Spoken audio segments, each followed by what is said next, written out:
So hello and welcome once again to my layout new junction.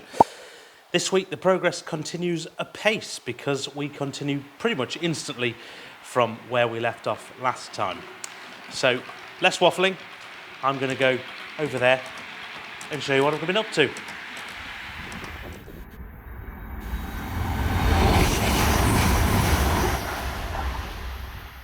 Right, so I thought as all the work is pretty much being done here at the moment on the layout, I thought I'd bring you here for a little update on the scene. Now, you can probably tell straight away that the sculptor mould has dried and has been painted into a lovely fecal brown. And talking of fecal brown, so has the walling. So it's gone from that grey tonal effect with the black bases and the white tops, and then I've brushed in my brick colour mix. Now, I have covered this in a previous video if you want to see how I'm doing this. So it's only a handful of videos ago, so do check that out if you want to know how I'm painting my walls. Other big progress, the depot. Now, this is the current depot, so if I just move the camera and show you where we lie currently. So there we go, a straight up angle helps all. So what have we done? So as you can see, this is the first depot structure with the sides missing.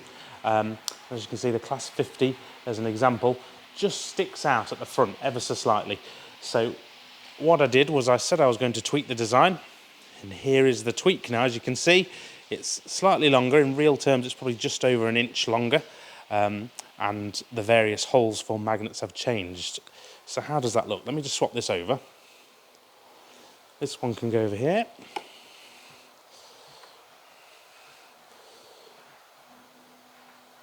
So the width, front to back, is, or the depth I should say as you're looking at it, is exactly the same. It's literally just the length is slightly longer. And as you can see, hopefully in the camera, yes you can, the 50 now fits with space either end of the loco. So I've moved the camera now to what is the back of the depot, and as you can see, one of the major changes I have done to the framework is I have moved the doors to not only the front side but also the rear now as well, because this will give me more, in theory, play value, because I'll be able to get more in because the tracks obviously will fill the space a bit more. So I thought, as I lose a bit of space because the depot is now a bit longer, on the front of the depot, I might as well have some locos sticking out at the back and make a nice little diorama on both sides. So another improvement, and one of the big things, is the magnetic walls, which will come off. So I have put in lots more holes. So on the straight front of the fascia, you've now got 6 magnet holes in all 4 corners and then in the middle, top and bottom. And for the roof panels and the side walls, there are now 12 magnet holes, whereas before there were 4. So each supporting beam now has 2 magnet holes, basically, for the 2x1mm little round magnets. So all being well, that's the next phase. I'm getting the outer shell cut as we speak, and I will clad that up, stick the magnets in, and then away we go. But no, much happy with this size, and all being well, it'll create a nice little diorama, nice little vista, and it doesn't compromise the overall scene too much.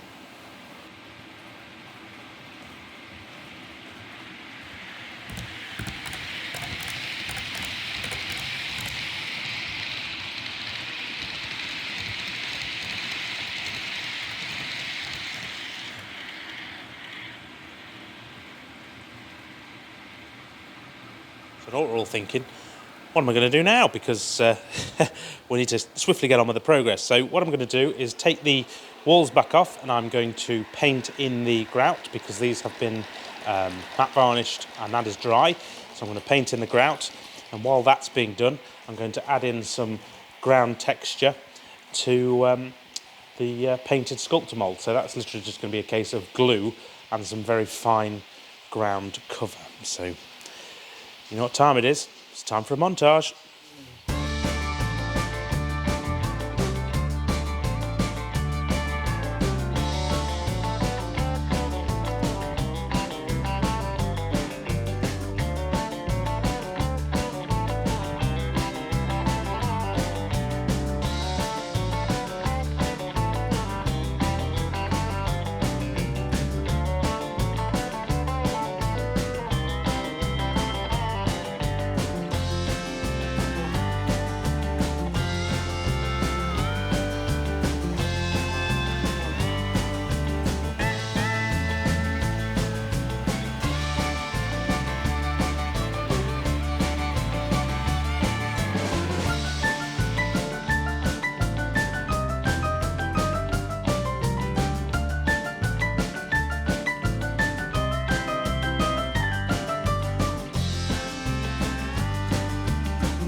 And there we are, that's these bits of walls painted.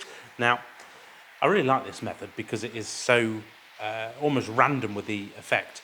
It is slightly scary as well, particularly if you've never done it before, where you've painted up your brand new kit of whatever form. But it's definitely worth having a go, and of course it all comes together. It's all about the layering of the colours and the paints. Once this is all dry, the next step, which is the weathering powder, really blends it together and ties it together.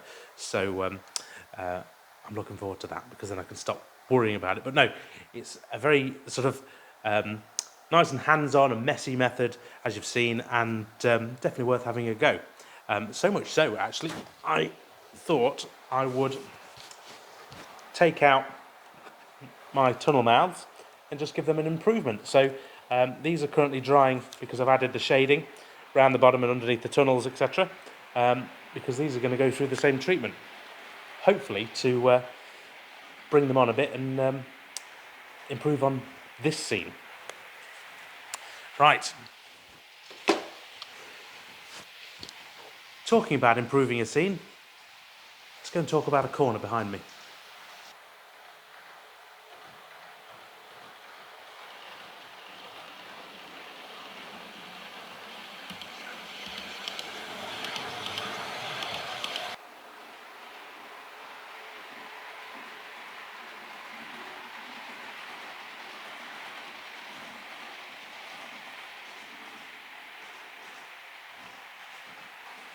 So, you know it's getting serious when I'm starting to tidy blank spaces on the layout. But that led me to think, as I'm coming down the way with the scene, I need to start thinking about the next area. I'm always trying to think about the next area because the previous one has to sort of feed into it. And I was actually looking for the plaster bandage for the hillside at the back there, and I found the box containing my old new build houses. Now, I believe these are a Bachmann Scenecraft product.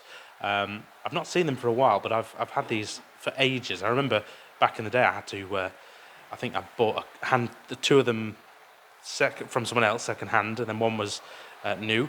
But they were always difficult to find. But I always think, being New Junction, the new housing estate, which are everywhere these days, does lend itself. And you do see houses at the bottom of embankments near heritage railways. So, I don't know, I wanted some nice buildings, something that's a bit different, and here we are. So, all up in the air, food for thought. Things I suppose, prioritise here is I want something interesting, of interest to look at, so something I can detail up and maybe add a few cameos here and there. But also, I don't want anything to be too dominating. So the depot shed, which will be here once it's done, will be quite a big building. Obviously, you've got the Mary Street flats here and make a nice backdrop. These, or this scene, I should say, do need to be low enough that you can still appreciate the heritage line and then the main line behind it, because I don't really want too much in the way. That was a problem I had with these on the original layout. So while I found these in a box and just sort of got them all out, dusted them all off, I don't know why, but lots of spiders moved into these houses in their box. But do let me know what you think. Is a new build estate on this corner fitting? Because obviously we're going to go to the town scene a bit further up here, and then of course you've got the heritage line imminently. It fills a gap, but do let me know. And then of course also let me know if you think something else could fit in here quite well. I will scene it so the landform does come down to match, etc. This corner will disappear, be cut off and then filled with polystyrene to come down, and maybe I could even get a little road loop coming in, simulate some lorries coming in and out. But no, this is just food for thought for now, because obviously we're working on that area. But yeah, let me know what you think.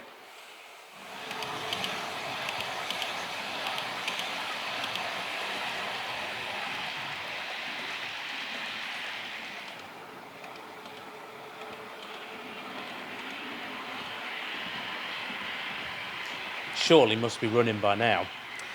Right, Small baby steps, as always, but progress nonetheless.